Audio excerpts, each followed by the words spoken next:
Did I ever think I was ever going to get in a Formula car? Never mind a racing car. No, no. You know, there were 8 or 9 of us that would get together and we would race. I guess the equivalent of like pick-up basketball or pick-up hockey. I just wanted to see if I could do this. You know, nobody had any sort of, I don't want to say illusions, but any sort of intention of, you know, getting to different forms of, or higher levels of racing. We were just out there to have a lot of fun, and it was fun.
Like a lot of people his age, when he was a kid, John loved cars, especially racing cars. His first ride was a pedal car that he loved to bomb around the neighborhood in. Then, when he was older, his family bought a trail bike for their cottage. These were purchased by a father who also liked cars and bikes. Dad was really quite something. I was actually skiing on his back when I was, I think, 3. That was the winter of 1966 to 67. And then the next year, when I was 4, so that was 67 to 68, I was actually skiing. John's dad taught him how to use the controls of the bike long before he was tall enough to ride it by himself. His dad was the passenger and legs, while John drove the bike. That's pretty brave. I didn't think anything of it, but I also didn't spare the horses. We would zip around pretty quickly. And then once I got big enough, or tall enough I should say, I started riding on my own and met up with you know, all the other kids who had trail bikes, and we would, you know, ride around, but nothing really formal, but we'd have a little bit of competition going. You know, we would call it racing, but it wasn't really racing. But it was around gravel roads where cars were driving, and thank goodness there was one of our neighbors at the cottage who had some really good sense, and he was actually the local Honda dealer for the area, and he's convinced us that, you know, if we want to be real racers, maybe we shouldn't be racing on the road. He'll set up a course for us, and he did. And I think that really that saved a lot of potential disasters. But it sure was fun. We really enjoyed that, and that bike was just it was a lot of fun. I can still remember being surprised when Dad brought that bike home. It was really something. Which is why I still have it. It really it meant a lot to me. It meant a lot to him too. He really enjoyed it, but it really meant a lot to me. So I spent a lot of time riding that bike up at the cottage. And as far as racing, you know, I guess I was aware of that there was a racing school in Ontario. I think at that time it was, it didn't really come into fruition until later. Of course, not when I was that young. But when I was aware of a racing school, it was at Shannonville Motorsport Park, and it was called the Spinard David Racing School. And I remember visiting there once with with my wife's parents. We spent some time with them at a cottage nearby in the area, and we went to the track to watch. And I went, wow, this is really kind of cool. But did I ever think I was ever going to get in a Formula car? Never mind a racing car. No. There was 1998. It was a friend of mine named David, and David introduced me to Tom, and it was that introduction that really led to me being able to get my racing license. Tom was the owner of a printing company and a very good race car driver. Tom's plan? Gather a group of like-minded individuals who would, at least once a year, get to the track and race for a day. David was a member of this group, and as a result of their friendship, and both of them being into racing, John was invited to become a member of Tom's group. So by 1998, it had become the Bridgestone Racing Academy, and Tom had invited me to actually go and learn how to drive a Formula car, and get my racing license. I mean, Tom is probably one of the most positive, upbeat people you would ever meet, and he's still like that to this day.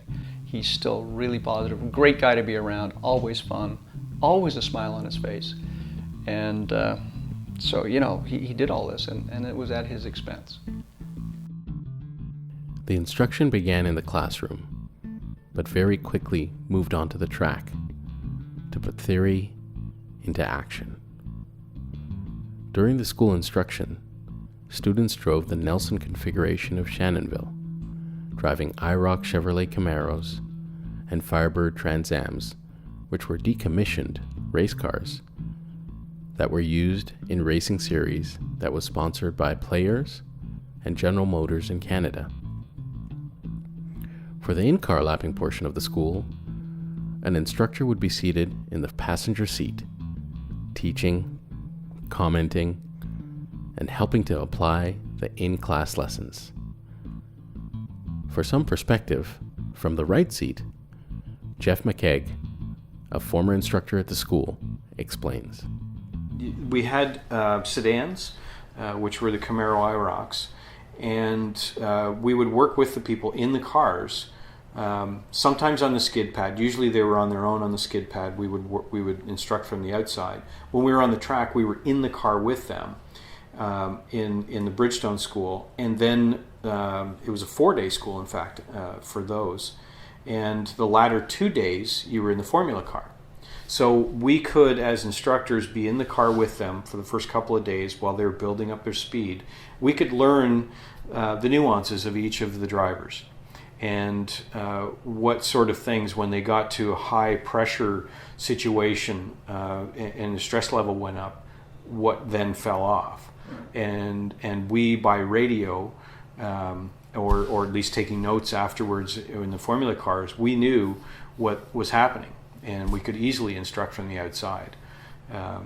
There's amazing things what you can see from the outside, even without that. But it was actually a good model in being able to go from the in-car instruction to outside instruction. Once these lessons were learned, the next step was to drive the Formula 2000 race cars. These cars were manufactured by Renard and were a winged open-wheel Formula car weighing about 1,000 pounds, with a tubular chassis containing a normally aspirated 2-liter, 125 horsepower engine mounted on a non-synchro 4-speed gearbox. these are the very same cars that drivers like Stéphane Proulx, Ron Fellows, Patrick Carpentier, Jacques Villeneuve, Greg Moore, and James Hinchcliffe started their open wheel careers with.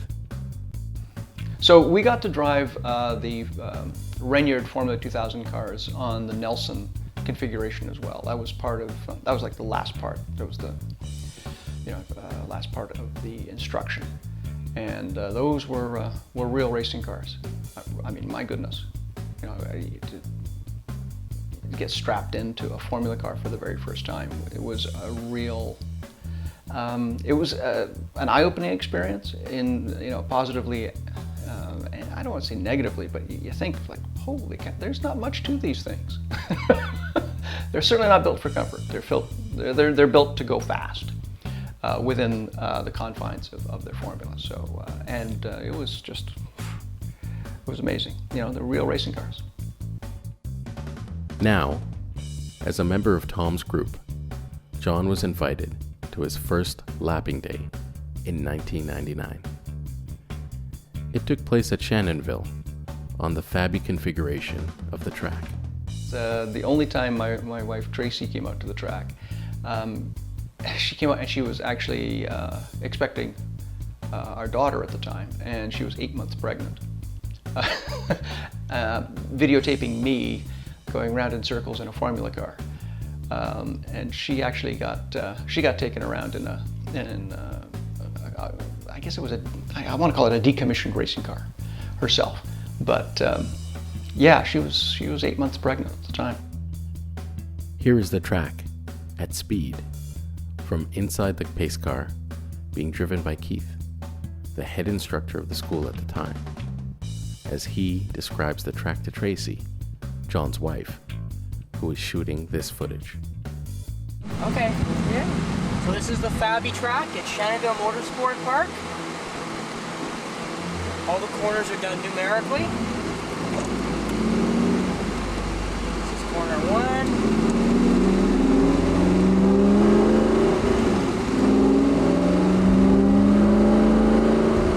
This is called corner 2A.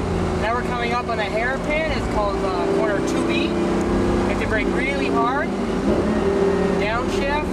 Turn in for the corner. Accelerate hard coming off the corner. Climb up through the gears.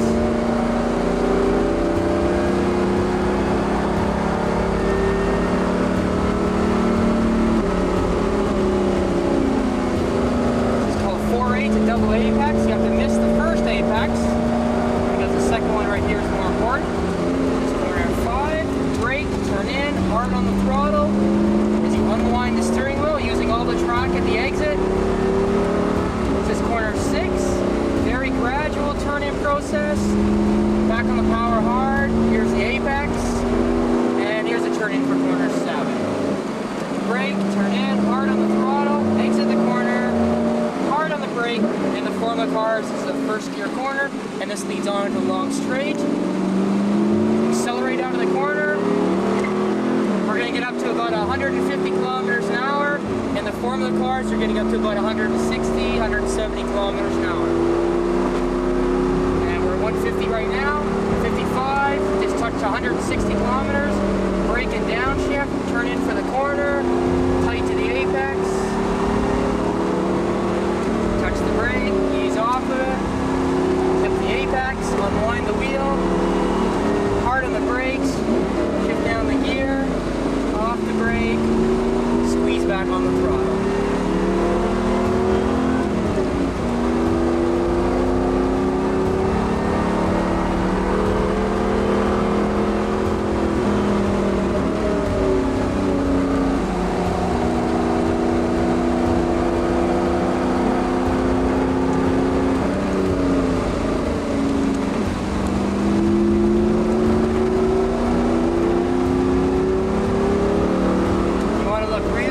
You want to be as smooth as possible with the steering and the throttle and the brakes. So you're not fighting the car, you're working together. And you're 100% in control, no surprises. It's like a Sunday drive.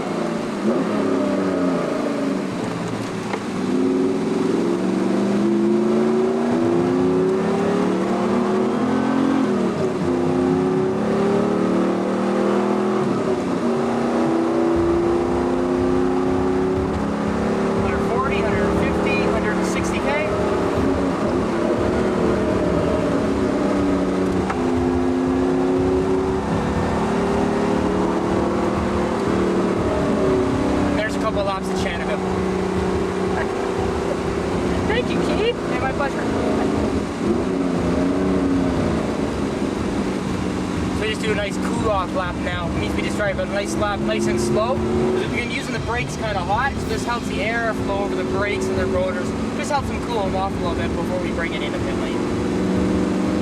Shenandoah's a very nice track. This track was built specifically for the racing school. It's nice and flat. There's lots of runoff. There's nothing to hit, no guardrails, no walls. It's an excellent training facility. The track was built in 1985. Jacques Villeneuve, the Formula One world champion, was here for in 1987. He was here for his summer vacation, doing the racing program and the cars that we're driving today. I didn't know that. There you go. Yeah. Shenandoah's a very technical track.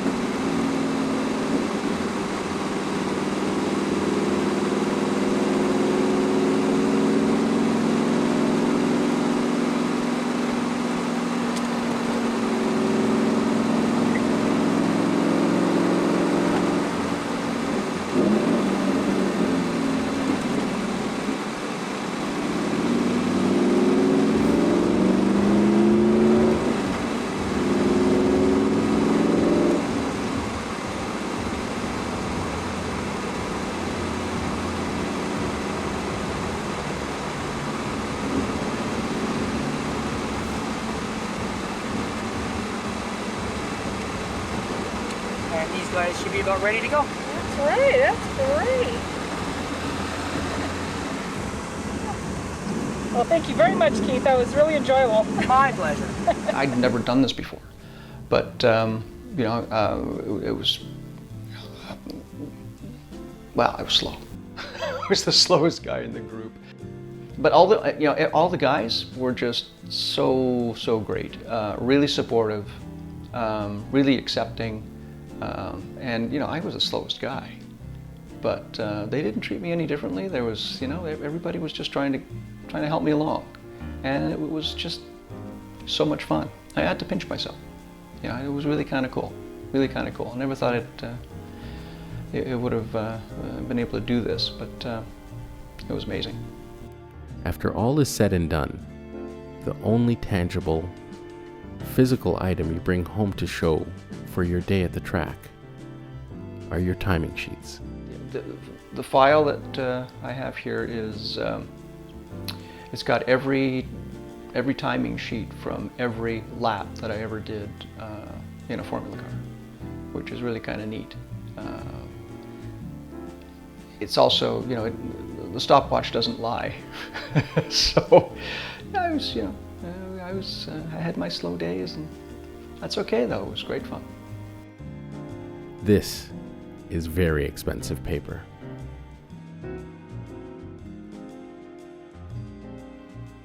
In the year 2000, the racing school relocated, moving to Mosport, now known as Canadian Tire Motorsport Park, and used the driver development track, which is adjacent to the pro track. But John didn't feel confident enough to actually race. And if it wasn't for Brett Goodman, he would not have even attempted to race. So it was with Brett's encouragement that I went and actually started racing. I think it was 2007.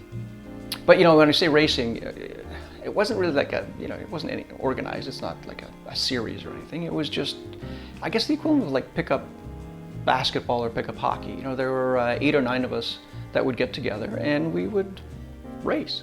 Nobody had any sort of, I don't want to say illusions, but any sort of intention of, getting to different forms of or higher levels of racing. We were just out there to have a lot of fun, and it was fun.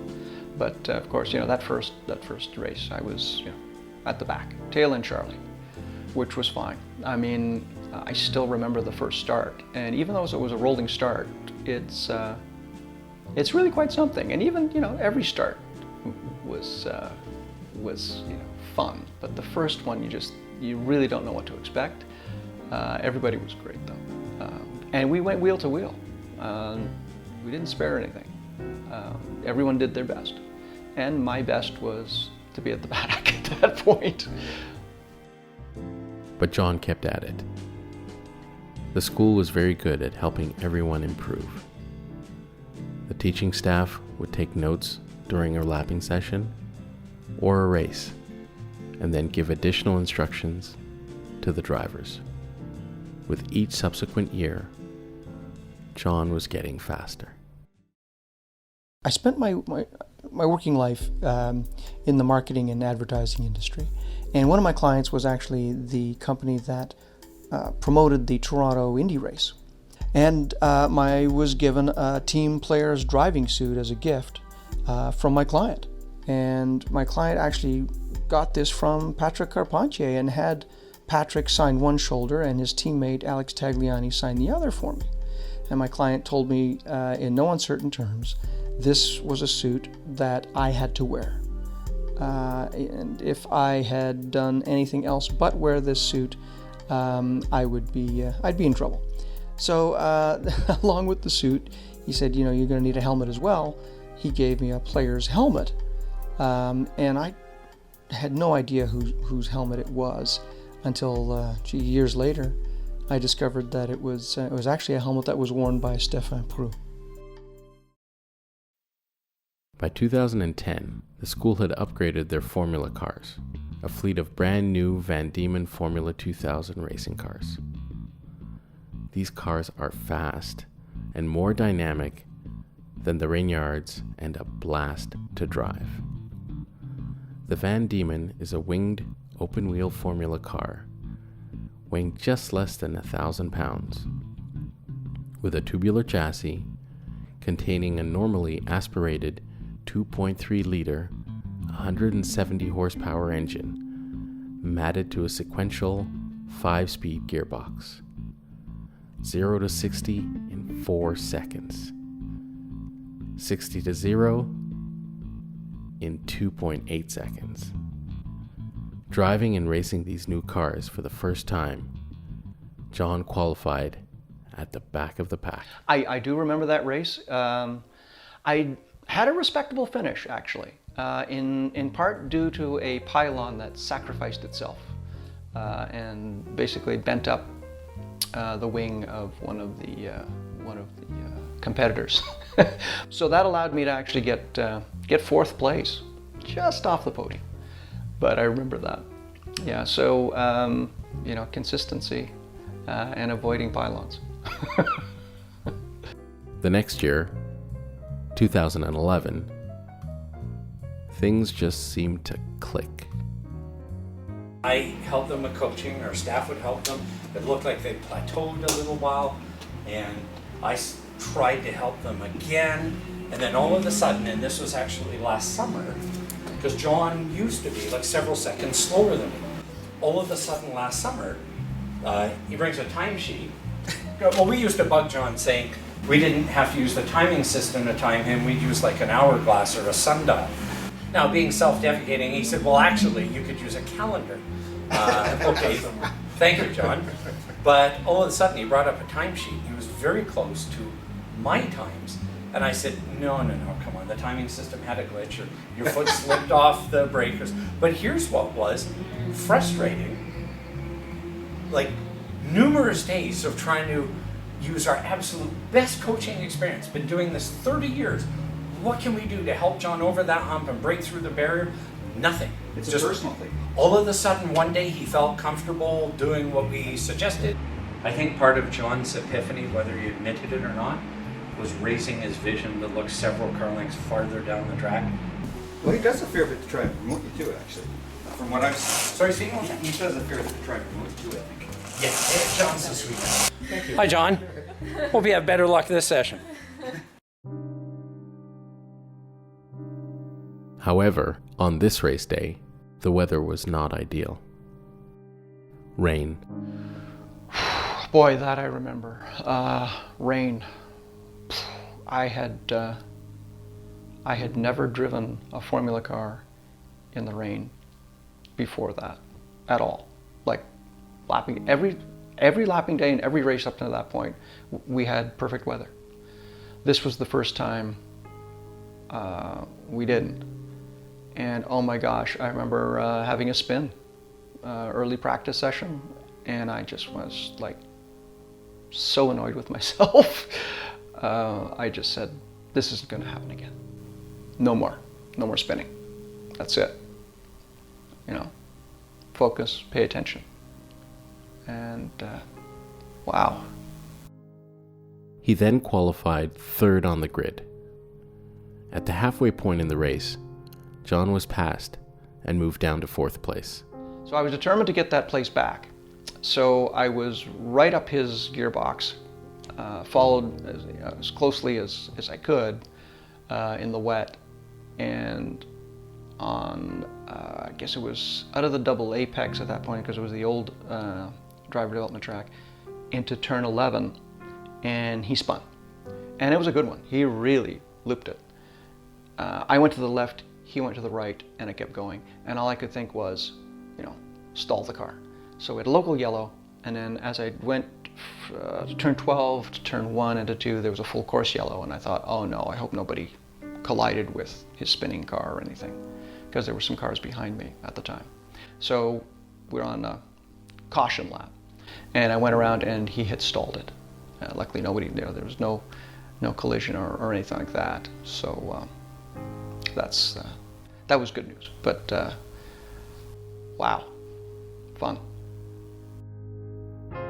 As a result, John regained third place and earned his first podium finish. So that, oh man, I really surprised myself in that race, because again, totally new territory, and learning, you know, sort of dry line, avoid, find the wet line, and it felt like a win. It really felt like a win. In 2012, John earned 2 more third place finishes.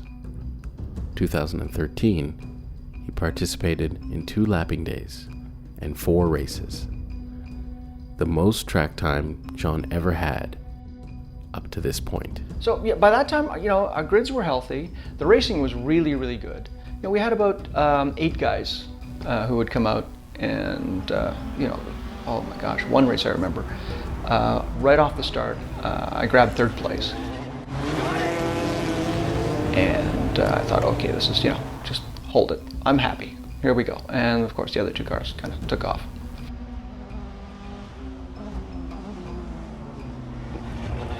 There was a kind of a 2 cars behind me that, you know, all 3 of us were really close.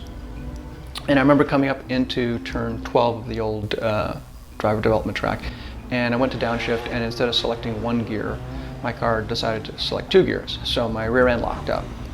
To avoid a collision, the car right behind me that I had taken third place from at the start had to avoid me and go into the pit lane just to be safe. So he came back out.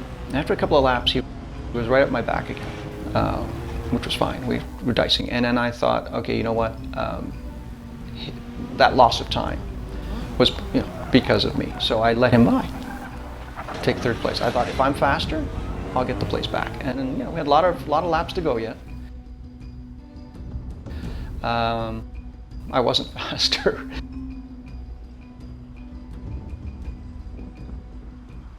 He kept third.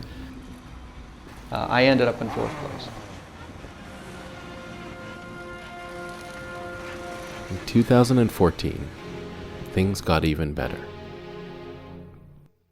A new driver development track was designed and constructed. This new track is 3 kilometers, or just under 2 miles long. It has 18 turns, lots of runoff, and nothing to collide with. While it was designed and built with a focus on developing race driving, it's a great track and really exercises the car and allows drivers to safely find their limits. It was a 100% improvement when compared to the track it replaced. However, as the years went by, fewer members of John's group would participate. He was the only one of Tom's original group still racing. The reasons for the group's reduced numbers were varied. but there weren't any other drivers that were joining us on a regular basis. John kept driving. Mostly just lapping days. For his last race, there were 8 drivers on the grid. And wouldn't you know it, it was raining. For qualifying, the track was not completely wet, and John could only manage 5th on the grid. By the start of the race, the rain was light, but constant, and the track was now totally wet. Yes, I have the results for race number 1. That was a great race. Because I remember around halfway point, I think just after, I got passed by Mark. And Mark, I mean, he raced in the 2000 series, I think when it was at Shannonville. He was a very good driver. Finishing in 7th place with a best lap of a 2:05, Mark. And I thought, oh no, I know I was in 3rd, now I'm in 4th. There's no way I'm going to finish 4th today. No. So I was determined to keep up with him, and I did. And then I thought, okay, so I got to plan a pass around Mark, because if I do my pass too soon, he's just going to take the place back, because he was a good driver. So the last lap sign came out. I was behind him, and then I was by turn 5. I went low. That was the slowest corner on the track. I went low, he went high. Okay, finishing in 3rd place with a best lap of a 2:05, John. Way to go.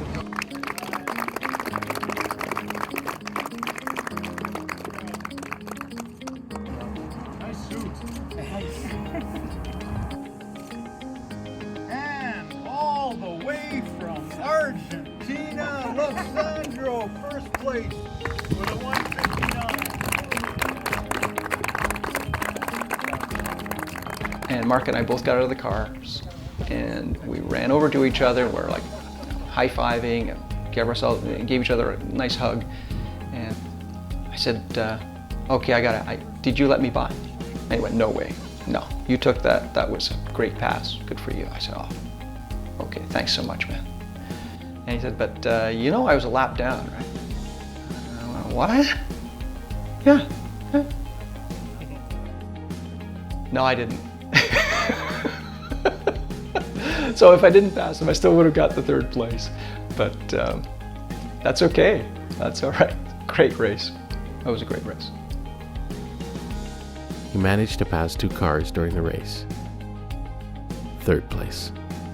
1st place was won by the lead instructor at the school, with the 2nd place going to a former instructor. In 2018, John had what now appears to be his last lapping day in a Formula car. Another rainy day. It was really the first time he didn't mind that it was raining. I was pushing. It's really an interesting feeling to push like that. But I had 2 spins because I was really trying to see how far I could go and push the car a little more. And you're not, your speeds are reduced significantly, but still, you're going a fair clip. The result? He posted the best time of the day. Yeah, that day I was actually the fastest car on the track that day. I posted the fastest lap of anyone, I think by about a half second. And there were good drivers out there today. There were about 5 of us on the track that day, and they were good. They were good. From the mechanics program, and yeah, it's bittersweet because so what looks to be like my last day there. In retrospect, you have to wonder why anyone would want to do this.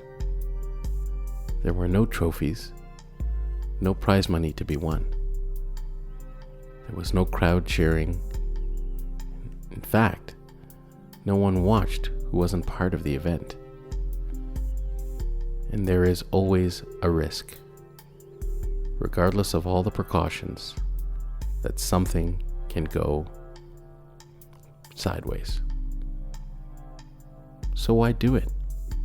Well, I guess I can only really speak for myself. I guess at first I wanted to see if I could actually, drive a racing car. Never mind an open wheel formula car. And then I tried it and I went, wow, it's really quite something. And then I wanted to see if I could actually get better at it. And as I got more proficient and lap times went down, that confidence and finding your limit, and it is your limit. Every time I drove a formula car, I learned so much. And John did learn about driving and about confronting change. You see, on a track, racing lap to lap, everything changes. Ambient temperature, wind, humidity, the track, the tires, the weight of the car. Your focus has to be absolute, while at the same time, you have to adjust to everything that is changing and moving around you, including the world, which is flying by. But then you get to a point that, when you're on it, in the zone, so to speak, the world isn't as much flying by as flowing by. Your goal, a perfect lap. Then you think that you've achieved it. The fastest time you have ever done around the track. Your perfect lap. So you go out on the track again. And just when you think you have reached your limit, magically, you go faster. You realize there's always more to be gained. That there is more to you than you think. This is life in a crucible. Your lap is the day, the week, the month, the year, measured in seconds. In life, as much as you are, as much as you have done, as much as you are doing, you can always do more. Be more. The realization that regardless of the velocity, we are on a track, all going in circles, and lap after lap, time flows by. The path of a life well lived. It gives meaning to this journey, and this is the ultimate reward.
Is it going? Yeah, We on? oh, yeah, yeah. Hello, Tracy and Emma. How's it going? Sorry that you were not here today, but I just wanted to send my best.